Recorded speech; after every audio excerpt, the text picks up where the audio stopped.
faut savoir que l'affiche protestataire en tant que telle existe finalement depuis longtemps. Les premières affiches protestataires, c'est l'affaire des placards, qui étaient des affiches anti-papales, qui ont été produites du temps de François Ier et qui ont été placardées dans plein d'endroits, y compris sur la porte de la Chambre royale. L'affiche protestataire en tant que telle existait depuis que l'imprimerie existe, mais les placards étaient vraiment réservés au pouvoir. Personne n'avait le droit d'en faire, sous peine de mort. Et c'était la même chose pour les pamphlets, les libelles, tous ces éléments-là qui permettaient de contester le pouvoir, tout ça était rigoureusement interdit. Ce qui n'a pas empêché qu'il y ait des gens qui en produisent de façon anonyme, de façon clandestine. L'explosion de l'affiche, d'une manière générale, c'est avec la lithographie. Et là, on commence à avoir effectivement des affiches protestataires qui sont faites par des groupes qui ont quand même un peu d'argent et qui peuvent faire graver une pierre, prendre un artiste qui le fait, enfin ça coûte cher. Donc on sort un modèle d'affiche, et bien, il faut avoir un peu d'argent pour ça.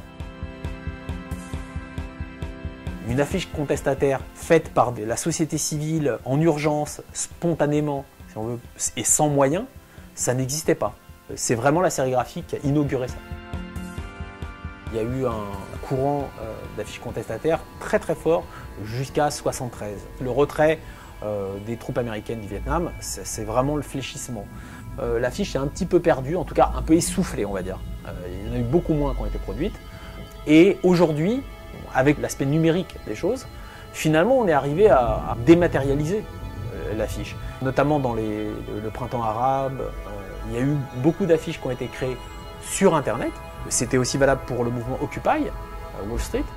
Et il y a eu des centaines d'affiches qui ont été faites.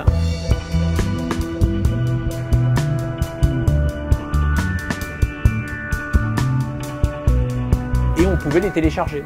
Donc elles étaient mises en libre accès. On télécharge, on l'imprime sur sa petite imprimante et puis on sort dans la rue avec.